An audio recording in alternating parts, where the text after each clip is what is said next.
صباح الخير يا احمد. صباح الفل. صباح الفل. صباح انا الفل لسه يا صاحي. باشا. مصطفى يا جماعه منزلني مخصوص النهارده اللي هو تعالى يلا نتحرك. حرك فين يا مصطفى؟ عايز يسافر.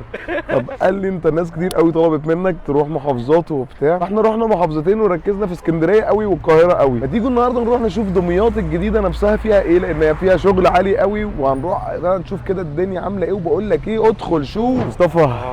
الحمد لله يا جماعه احنا وصلنا دمياط خلاص. تمام. انا ما كنتش عارف ان دمياط كده. بص شوف دي شكلها كلها فيلل وحركات ونخل وحاجه زي فود كورت. المهم انا نزلت دمياط، سالت على كذا حد اللي هو فين احسن مكان اكل فيه في دمياط. طبعا الناس رشحوا لي مكان مشهور المفروض اسمه باب الحاره هنا. تمام. عنده فرعين في دمياط وعنده اسانسير فوق وحوارات غريبه كده ومطعم كبير يعني. فطب اقول لك ايه، ما تيجي نشوف. من الواضح ان باب الحاره دوت محل زي سوري يعني كده. تمام. طبعا احنا عارفين محلات السوري لازم يبقى المنيو بتاعها كبير جدا، فاحنا هنحاول المنيو اللي بتتوه فيه ده. احنا هنحاول نطلب على قد ما نقدر يعني. على قد ما انا اقدر اكل هطلب يعني بقى عشان نغطي المنيو كله. نحاول نغطي الدنيا بقى. ويلا بينا ننزل الاكل دلوقتي بقى.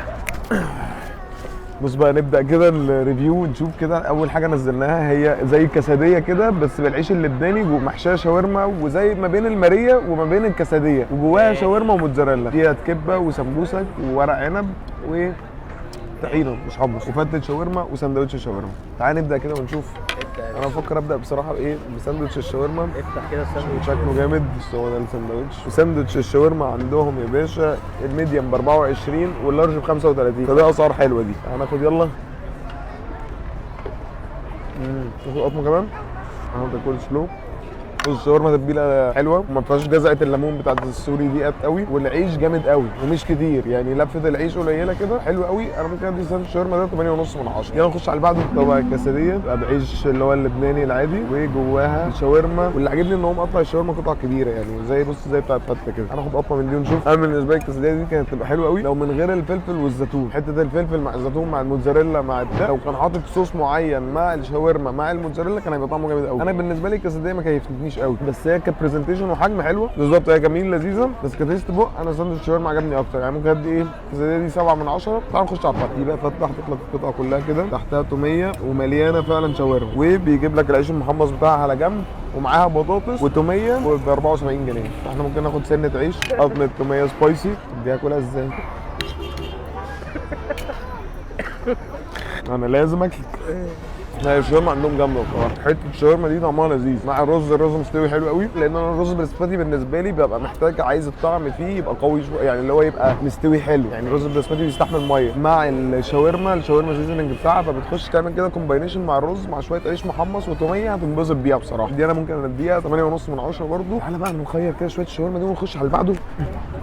ده عين كل سلوب ان في حاجه حصلت ولا ايه؟ في مات ولا ايه؟ المهم يا باشا انا شايف الكول سلو بقى اللي عندهم جامده قوي بقى بجد. تعالى نخش. ديت بتبقى منقوشه محشيه كريسبي ومعاها تركي ومعاها جبنه. تعالى ندوق ونشوف مجموعه كده كلها على بعض. ديت عامله زي اقرب حاجه ليها ايه يعني، هي عامله زي الكريب قوي جدا، كانك بتاكل كريب كريسبي مع تركي مع جبنه موتزاريلا. انا مش شايفها زوري يعني، مش حاسس بطعم اللي هو منقوش قوي ديت وبتاع. الميكس طعمه جوه طعمه زي الكريب وانت هتنبسط بيه، لان العجينه كمان نفسها حلوه قوي. العجينه ديت انا احب ان انا كده اروح مغمسها في التوميه.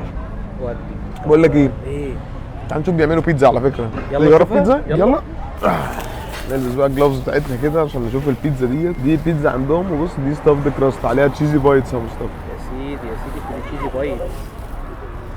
دي جامده قوي دي. انا في حاجتين كده ما بحبش اقعد اجربهم في المحلات السوري، البيتزا والبروست، لان انا ما بحبش البيتزا اللي هي بتبقى سوري ديت شويه، او ما بحبش اصلا اي بيتزا تتعمل غير اللي هي الايطالي او الامريكان يعني. بص بقى ديت عليها برده كريسبي تشيكن مع الموتزاريلا مع شاورما. دي الظاهر السوبر سوبريم بتاعتها. الميزه في الاسعار في المحافظات غير القاهره خالص. اسعار دروب فاهم. المحافظات فاهم. هنا تاكل الاكله ديت تدفع ثمنها مرتين في القاهره. دي حقيقه. وبنفس الخامات بصراحه جامده قوي. والتشيزي بايتس هي اللي تحفه يعني. ده اللي محليها حته ان هي الحتت اللي هي دي يعني ما بتشدش بس حلو. كان نفسي تشد. ده كام من 10 ده احلى. ممكن اديها يعني بما انه اصلا مش محل بيتزا وبيعملها حلوه كده، ممكن اديها 9 من 10. يلا بقى نخش على اخر حاجه. بص بقى ده ايه ده؟ انا البتاع ده بيقنعني على فكره، ما بعرفش اتعامل معاه. بص يا باشا، ده بلامبيه، لو حد يعرف يعني ايه بلامبيه يا جدعان يكتب لي في الكومنتات. انما انا كنت مره عند واحد وقال لي بقول لك انا انزل لك البلامبيه، طلع ان ده بلامبيه. المهم هي دي الوجبه اللي احنا طالبينها، هي بتبقى الميكس جريل. تمام، احنا طالبين بروست وميكس جريل، دي اخر حاجه طالبينها خالص. ديت بيبقى فيها هي كفته وثلاث حتت كباب او 4 حتت كباب مع قطعتين فيليه، والسلطات طحينه، سلطه، بطاطس، رز. عايزين توميه. تعالى بقى نشوف البلامبيه دوت رايح فين، عشان البلامبيه ده شكله قصه. كلام على البلامبيه خالص. الواد بياكل الكرسي. لا سيبه عادي. ما انا قلت له سيبه عشان ما يقعدش يعيط ويقرفنا. يا فرح باب الله. البلامبيه لذيذ والله. لا ده كباب، في عضه كده في الكباب انا بحبها، يعني في ناس ما بتحبهاش بس انا بحبها، لان الكباب ما فيهوش دهون خالص، فطبيعي انها ما تبقاش حته لحمه طريه قوي. لو انت بتحب الستيك هتعجبك، لو انت ما بتحبوش مش هيعجبك، فاهم؟ بس ده بالنسبه لي لذيذ يعني. دي الكفته. هو ميزه البلامبيه انه بيفضل الاكل سخن فيه. بيفضل سخن. ايوه الكفته جامده قوي، يعني الكفته بحسها من حياتي، يعني مش محل اللي هو تاخد فيها ميكس جريل وبتاع. ودي قطعه جيب قطعه شيش اعتقد، دي دول الشيش. دول حته حامي. لا لا لا حامي قوي قوي. حامي حامي. نشرح البلامبيه سريعا. بص انا بالنسبه لي البلامبيه الكفته احلى حاجه فيه، بعد كده نيجي على الشيش طاووق، بعد كده الكباب، ده الترتيب. بس هي كميل متكامله، يعني انت تاخد بقى مثلا ايه الكفته مع الرز وتروح مغمس واحده في الطحينه كده وتعمل لك اللي هو الايه الحته دي كلها على بعض كده وتروح واكلها، هتلاقي نفسك بتستمتع. يعني انا حاسس ان عملت الدميه كلها في فيديو واحد تقريبا كده. من كتر ما احنا جربنا الحاجات اللي هنا. اعتقد ان احنا ممكن نجرب كذا حاجه ثانيه، يعني هنحاول ان احنا ايه ناخد لفه ثاني لو بطنك تستحمل حاجه زي ديت هعملها. وخلي لي الطبق دوت البلامبيه خليهولي فرايد تشيكن. يلا. طب يلا خلاص خلينا البلامبيه شويه فرايد تشيكن شكلها والله العظيم لذيذ. دي السبايسي اهو، بص الكاتيجوري عليها سبايسي عشان مصطفى طلب الاوريجينال حار نار. واحنا اصلا مش قادرين ناكل حاجه ريحتها سبايسي اصلا. بص التتبيله داخله لغايه فين؟ البلامبيه منيل الدنيا خالص.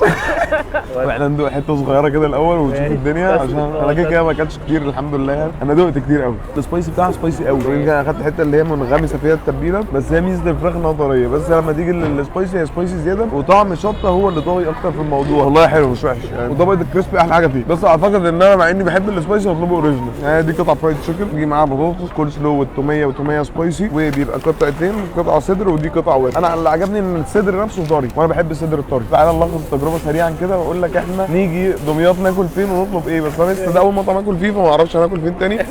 باب الحركات. واصلا لما جيت اكتشفت في الاخر ان المطعم ده هيفتح في القاهره في التجمع الخامس، فقلت يعني طب انا جيت وفي الاخر هم جايين، طب ما كنت استنى وهم يجوا. اغلبيه ابقى اروح اشوف الدنيا عندهم عامله ازاي هناك اصلا. ماشي. بس من تجربتي هنا في دمياط، انا اول مره اجي دمياط في حياتي كلها.